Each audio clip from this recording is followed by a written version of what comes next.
Welcome back to Takeout. This portion of the program coming to you from New York. Israel has seen its support of the United States deteriorate since the start and really the prolongation of the war in Gaza. It's interesting to note that right after the October 7th attacks, support for Israel was pretty solid. But a recent survey from Pew Research found that 60% of U.S. adults that were surveyed said they had an unfavorable view of Israel. That number was at 42% 2 years ago. I asked the Israeli Prime Minister about why that might be. Please listen. We have seen the deterioration of the support for Israel in the United States almost, I would say it correlates almost 100% with the geometric rise of social media. And that by itself is not what caused it. And I don't believe in censoring them or anything, but I'll tell you what happened. We have several countries that basically manipulated social media with bot farms, with fake addresses, to break the American sympathy to Israel, to break the American-Israeli alliance because they think it's in their interests. And they do it in a clever way. You know, it's like you hear a text message. I'm a red-blooded Texan. I always supported Israel, but I can't stand what they're doing. I'm turning against Israel. And then you trace the address to some basement in Pakistan, you know. And that's something that has hurt us badly. While we were fighting the physical military battle on 7 battlefields, 7-front war, we were completely exposed on the 8th front, the media war, really the social media war. And, you know, we've been busy, so we haven't seen that while they're attacking us with the equivalent of F-35s, we're trying to fight them with the Polish cavalry. It's like, it's almost what happened in World War II. So I think we have to engage on that front, not by censorship, but by finding ways that are applicable to democracies. We can't do what these authoritarian regimes do, but finding ways to fight the battle for the hearts and minds of young Americans on the social media. And that we have to do, absolutely. We have a problem, I recognize it, and we have to get our act together. Do you in any way consider yourself responsible for that problem? No, because I don't think that they're not only attacking Israel. They're attacking America. They're attacking America. They're trying to create ruptures within America, not only between America and Israel, but between Americans and Americans. They're trying to say... Foreign operation bot farms. Enormous ones. And also getting to your universities, getting to your academic curricula, doing all sorts of things. That is a true scenario. But do you believe that's the only explanation, or is it possible that some Americans have come to a different sense of Israel yes. because of the last 2 or 3 years? Well, there's no organically question. And through their own you can track inquiry? You can track it, actually. No, I think what they see is so many falsifications and vilifications that are unfounded. But they don't know because they just get it, you know. They just get the last reel in the movie. They don't see the entire movie. But I'll tell you what happens. We saw that several years before the Gaza war, which definitely caused us a lot of damage because it was mispresented. But I'll tell you what, it was like the Gaza war was pouring kerosene on a fire that was already there. We could see that happening. We didn't understand it initially. We didn't see it when it started going down. We didn't understand, why is it going down? What's happening here? Before the Gaza war. But now we know a lot. We know a lot. And there's that 8th front. But it's not only our front, it's also your front. CBS News contributor Elliot Ackerman joins me now from Washington, D.C. He's a former CIA officer and Marine Corps veteran. Evaluate what you just heard, Elliot.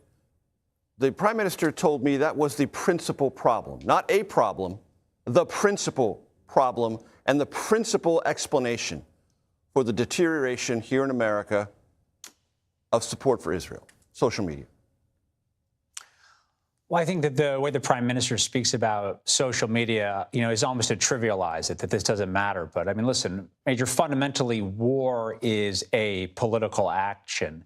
And the way that we communicate politically these days is through social media. So if Israel is going to prosecute a successful war, they have to figure out how to communicate effectively, to get their message out, and to explain not only to their own people, but to the international community what they are doing so that they can sustain the required support for their war. And clearly that hasn't been going well since the October attacks. I want to play for you something the Prime Minister told me about what he considers, in the long view, the most important Israeli accomplishment in its war with Iran. Listen. I'll tell you what our greatest accomplishment was. And I can count the degradation of their nuclear program, the degradation of their ballistic missile program, the degradation of their military industries, the knocking out of their military command and political command. If I had to cite two things, one on the operational level and one on the broader level. On the operational level, I think the most pointed success is knocking out 20 top nuclear scientists who are working on the atomic bombs to be used against Israel, America, and anyone else. And 12 were knocked out in the first minute of Operation Rising Line, first minute. And another 8 were knocked out now in the present operation. And I think taking out that amount of know-how, it doesn't eliminate the know-how, but it sets them back. So the 12 number we knew. The Israeli Prime Minister had never, based on our research, said the 8 number of nuclear scientists that were targeted in this most recent operation. Evaluate what the Prime Minister said about that, Elliot. I think it just further underscores, how significant the degradation of not only military capability but nuclear capability has been for the Iranian regime. But the challenge as it exists right now is to really tether those operational successes, whether it's battlefield successes or the decapitation of the regime and its know-how, to a broader vision of how this war is going to be run and what an off-ramp looks not only for Israel but also for the United States. So it's tethering operational success with strategic success. I also asked the Prime Minister what he thought or what he knew about the circumstances of the Iranian regime and its new supreme leader, Mojtaba Khamenei. Listen. What do you believe is the physical condition and operational influence of the current supreme leader?